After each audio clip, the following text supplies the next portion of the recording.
Denver 7's Adria Irahita is out in the sweltering heat today. So Adria, you've been listening to farmers. You found out how they're keeping themselves and their workers safe in these conditions. Yeah, Shannon, Jessica, anyone that works outdoors know how brutally hot it can get in just a few minutes. I mean, take these construction workers out here. I'm sure the first 2 minutes that they were out here, they really felt that heat, and they've been out here all day. So obviously it's really important for these people that work outside to find the best solutions to having to work in these conditions. So we went out to Petraco Farms earlier today to find out exactly what they're doing. And they actually have years of research that they've been conducting that has led them to what they say are best practices for their staff. Now, when I went out there earlier today, we didn't see a single person out in the field, and that's for good reason.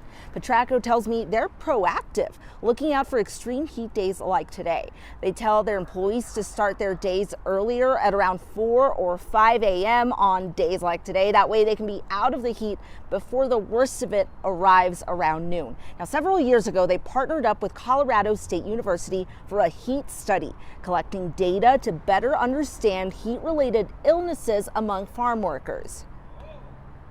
We've seen such good feedback, not only in our bottom line, but our workers appreciate it so much more, and that, you know, we're actually working together to try to find good solutions to combat this hot weather we're having to deal with. It gets hotter and hotter every summer. So if we can work together as a team and be on the same page, we really can do a lot better as a whole.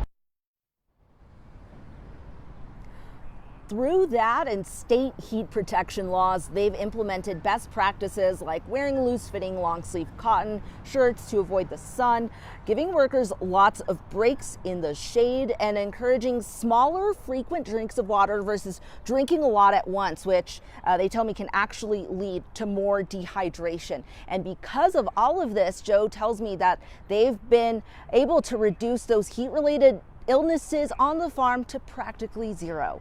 Reporting live in Denver, Adria Irahita, Denver 7. All right, thank you, Adria. And taking a closer look at possible solutions to help workers in Colorado, state lawmakers introduced a bill this year that would have required employees to protect those workers who are exposed to extreme heat and cold. The bill would have mandated rest breaks, temperature mitigation efforts, and temperature-related injury prevention.